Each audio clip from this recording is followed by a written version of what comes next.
बरसों बाद अपने बचपन के स्कूल जाने का मौका मिला। बीएड के प्रशिक्षणार्थियों के प्रैक्टिकल लेना था। 30 विद्यार्थियों का शेड्यूल बना। कौन किस पीरियड में क्लास लेगा, कौन शिक्षक किस क्लास में पर्यवेक्षक बनेगा। बड़ा ही सिरदर्द वाला काम था। लगातार काम करते हुए मैं बुरी तरह से थक गई। स्टाफ रूम में जाकर कुर्सी के पीछे सिरहाने से सिर टिकाकर बैठ गई। एक कप चाय की तलब हुई तो स्टाफ हेल्पर को बोलकर पूर्ववत अवस्था में बैठ गई।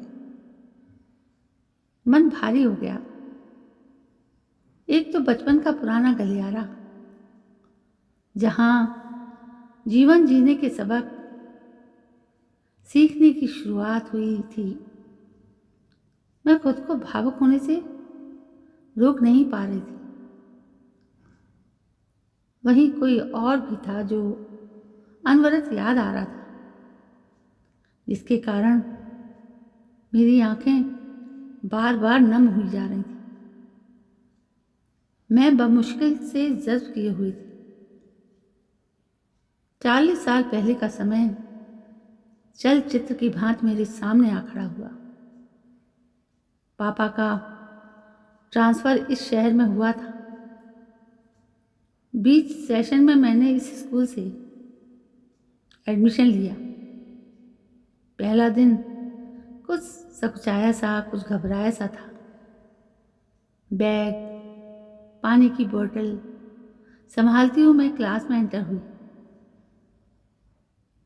घबराहट में जाने कैसे मेरे पैर फिसल गया और मैं धड़ाम से गिर गई।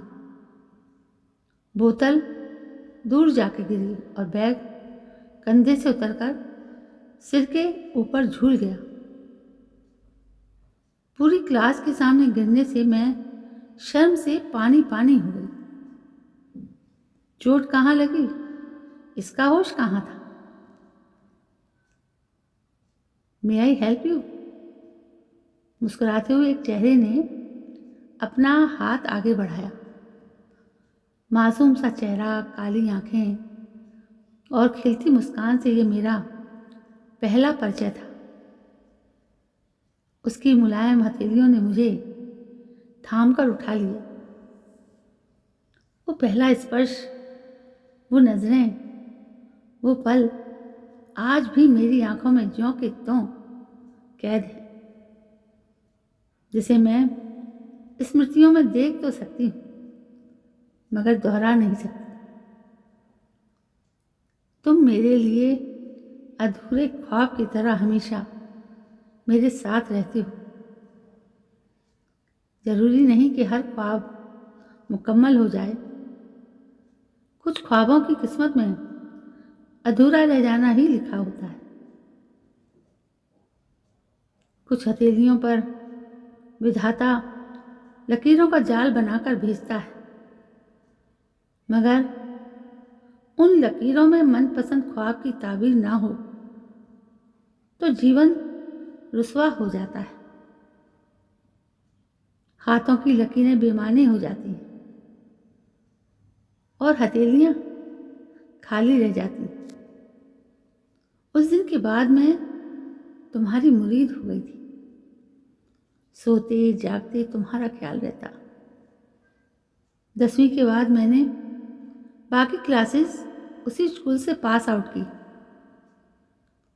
फैकल्टी अलग होने के बावजूद हम दोनों की यदा कदा बातचीत हो जाती थी।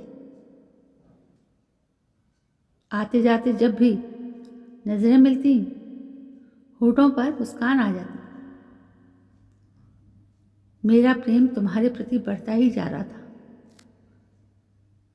लेकिन तुम्हारे हृदय में क्या चल रहा है, इस बात से मैं अभी तक अनभिज्ञ थी। मैं अपने सारे राज अपनी सहेली जैसी दीदी से शेयर करती थी। एक दिन उन्होंने कहा, तू जिसके सपनों में दिन रात खोई रहती है, जिसके लिए अपने आप को जाया कर रही है, एक बार उससे पूछकर तो देख, तो उसकी मोहब्बत है भी या नहीं।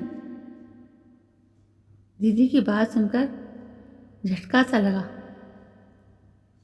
12वीं की फेयरवेल पार्टी के दिन मैंने तुमसे अपना हाल दिल बयां कर दिया था। तुम सब शांति से सुनते रहे। तुम्हारे चेहरे पर चुप्पी थी, लेकिन तुम्हारे चेहरे पर भाव आ जा रहे थे। इससे मुझे घबराहट हो रही थी। मैंने तुम्हें एक सहपाठी से ज़्यादा कुछ नहीं समझा। मेरे मन में तुम्हारे लिए कुछ भी नहीं है। ये सुनते ही मेरा दिल टूट गया। तुम तो मुझे दोस्त भी नहीं मानते। इश्क करना तो दूर की बात थी। उस दिन से हम दोनों की राहें हमेशा के लिए अलग हो गई। तुम मेरे जीवन में ना होकर भी हमारी यादों में रहे। मैं तुम्हें भुला नहीं पाई, या ये कहूँ कि मैंने कभी तुम्हें भुलाने की कोशिश ही नहीं की। जिंदगी की लय में तुम जब तब याद आते रहे। मुझे तुमसे कोई गिला नहीं। तुम अपनी तरफ से साफ थे।